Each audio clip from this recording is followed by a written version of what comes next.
श्रीमद् भगवत गीता अध्याय 1 कुरुक्षेत्र के युद्ध स्थल में सैन्य निरीक्षण। धृतराष्ट्र ने कहा, हे संजय, धर्म भूमि कुरुक्षेत्र में एकत्रित युद्ध की इच्छा वाले मेरे और पांडु के पुत्रों ने क्या किया? संजय ने कहा, उस समय राजा दुर्योधन ने व्यूहरचनायुक्त पांडवों की सेना को देखा और द्रोणाचार्य के पास जाकर यह वचन कहा, हे आचार्य, आपके बुद्धिमान शिष्य द्रुपद पुत्र धृष्टद्युम्न द्वारा व्यूहाकार खड़ी की हुई पांडु पुत्रों की इस बड़ी भारी सेना को देखिए। इस सेना में बड़े बड़े धनुषों वाले तथा युद्ध में भीम और अर्जुन के समान सूरवीर सात्यकी और विराट तथा महारथी राजा द्रुपद, धृष्टकेतु और चेकितान तथा बलवान काशीराज, पुरुजीत, कुंती भोज और मनुष्यों में श्रेष्ठ सेव्य पराक्रमी युधामन्यु तथा बलवान उत्मौजा, सुभद्रा पुत्र अभिमन्यु एवं द्रौपदी के पांचों पुत्र ये महारथी है। हे ब्राह्मण श्रेष्ठ, अपने पक्ष में भी जो प्रधान है उनको आप समझ लीजिए।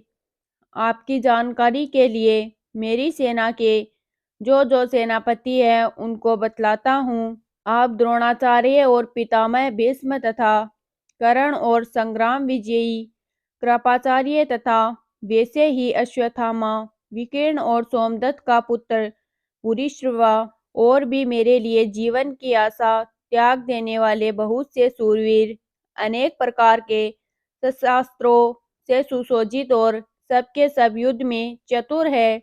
भीष्म पितामह द्वारा रक्षित हमारी वह सेना सब प्रकार से अजय है और भीम द्वारा रक्षित इन लोगों की यह सेना जीतने में सुगम है। इसलिए सब मोर्चों पर अपनी अपनी जगह स्थित रहते हुए आप लोग सभी निसंदेह भीष्म पितामह की ही सब ओर से रक्षा करें। कौरवों में वृद्ध बड़े प्रतापी पितामह भीष्म ने उस दुर्योधन के हृदय में हर्ष उत्पन्न करते हुए उच्च स्वर से सिंह की दहाड़ के सम्मान गरज कर शंख बजाए। इसके पश्चात शंख और नगाड़े तथा ढोल, मृदंग और नीरसिंगे आदि बाजे एक साथ ही बज उठे। उनका वह शब्द बड़ा भयंकर हुआ। इसके अनंतर सफेद घोड़ों से युक्त उत्तम रथ में बैठे हुए श्री कृष्ण महाराज और अर्जुन ने भी अलौकिक शंख बजाए। श्री कृष्ण महाराज ने पंचजन्य नामक, अर्जुन ने देवदत्त नामक और भयानक कर्म वाले भीमसेन ने पौड्र नामक महाशंख बजाए। कुंती पुत्र राजा युधिष्ठिर ने अनंत विजयी नामक और नकुल तथा सहदेव ने सुघोष और मणिपुष्पक नामक शंख बजाए। श्रेष्ठ धनुष वाले काशीराज और महारथी शिखंडी एवं धृष्टद्युम्न तथा राजा विराट और अजय सात्यकी, राजा द्रुपद एवं द्रौपदी के पांचों पुत्र और बड़ी भुजा वाले सुभद्रा पुत्र अभिमन्यु, इन सभी ने हे राजन सब ओर से अलग अलग शंख बजाए और उस भयानक शब्द ने आकाश और पृथ्वी को भी गुंजाते हुए धृतराष्ट्रों के अर्थात आपके पक्ष वालों के हृदय विदीर्ण कर दिए। हे राजन, इसके बाद कपिध्वज अर्जुन ने मोर्चा बांधकर डटे हुए धृतराष्ट्र संबंधियों को देखकर उस शस्त्र चलने की तैयारी के समय धनुष उठाकर ऋषिकेश श्री कृष्ण महाराज से यह वचन कहा, हे अच्युत, मेरे रथ को दोनों सेनाओं के बीच में खड़ा करो और जब तक कि मैं युद्ध क्षेत्र में डटे हुए युद्ध के अभिलाषी इन विपक्षी योद्धाओं को भली प्रकार देख न लूं कि इस युद्ध रूप व्यापार में मुझे किन किन के साथ युद्ध करना योग्य है, तब तक उसे खड़े रखिए। दुर्बुद्धि दुर्योधन का युद्ध में हित चाहने वाले जो ये राजा लोग इस सेना में आए हैं, इन युद्ध करने वालों को मैं देखूंगा। संजय बोले, हे धृतराष्ट्र, अर्जुन द्वारा कहे अनुसार महाराज श्री कृष्णचंद्र ने दोनों सेनाओं के बीच में भीष्म और द्रोणाचार्यों के सामने तथा संपूर्ण राजाओं के सामने उत्तम रथ को खड़ा कर इस प्रकार कहा कि हे पार्थ, युद्ध के लिए जुटे हुए इन कौरवों को देख। इसके बाद प्रतापुत्र अर्जुन ने उन दोनों ही सेनाओं में स्थित ताऊ चाचों को, दादा परदादों को गुरुओं को, मामाओं को, भाइयों को, पुत्रों को, पौत्रों को तथा मित्रों को, ससुरों को और सुहृदों को भी देखा। उन उपस्थित संपूर्ण बंधुओं को देखकर वे कुंती पुत्र अर्जुन अत्यंत करुणा से युक्त होकर शोक करते हुए यह वचन बोले। अर्जुन बोले, हे कृष्ण, युद्ध क्षेत्र में डटे हुए युद्ध के अभिलाषी इस स्वजन समुदाय को देखकर मेरे अंग शिथिल हुए जा रहे हैं और मुख सूखा जा रहा है तथा मेरे शरीर में कंप एवं रोमांच हो रहा है। हाथ से गांडीव धनुष गिर रहा है और त्वचा भी बहुत जल रही है तथा मेरा मन भ्रमित सा हो रहा है, इसलिए मैं खड़ा रहने को भी समर्थ नहीं हूँ। हे केशव, मैं लक्षणों को भी विपरीत ही देख रहा हूँ तथा युद्ध में स्वजन समुदाय को मारकर कल्याण भी नहीं देखता। हे कृष्ण, मैं न तो विजय चाहता हूँ और न राज्य तथा सुखों को ही। हे गोविंद, हमें ऐसा राज्य से क्या प्रयोजन है अथवा ऐसे भोगों से और जीवन से भी क्या लाभ है।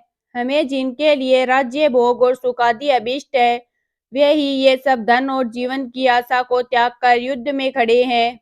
गुरुजन, ताऊ चाचे, लड़के और उसी प्रकार दादे मामे, ससुर पोत्रे, साले तथा और भी संबंधी लोग हैं।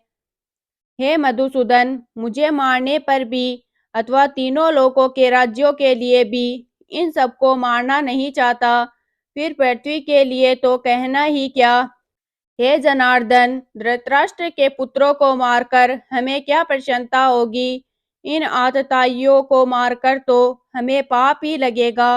अतएव एवं हे माधव, अपने ही माधव, धृतराष्ट्र के पुत्रों को मारने के लिए हम योग्य नहीं हैं, क्योंकि अपने ही कुटुंब को मारकर हम कैसे सुखी होंगे। यद्यपि लोगों से भ्रष्टचित हुए ये लोग कुल के नाश से उत्पन्न दोष को और मित्रों से विरोध करने में पाप को नहीं देखते, तो भी हे जनार्दन, कुल के नाश से उत्पन्न दोष को जानने वाले हम लोगों को इस पाप से हटने के लिए क्यों नहीं विचार करना चाहिए। कुल के नाश से सनातन कुल धर्म नष्ट हो जाते हैं तथा धर्म का नाश हो जाने पर संपूर्ण कुल में पाप ही बहुत फैल जाता है।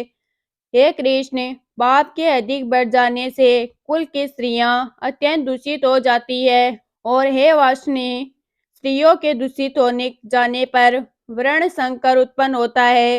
वर्ण संकर कुलघातियों को और कुल को नरक में ले जाने के लिए ही होता है। लुप्त हुए पिंड और जल की क्रिया वाले अर्थात श्राद्ध और तर्पण से वंचित इनके पितर लोग भी अधोगति को प्राप्त होते हैं। इन वर्ण संकर कारक दोषों से कुलघातियों के सनातन कुल धर्म और जाति धर्म नष्ट हो जाते हैं।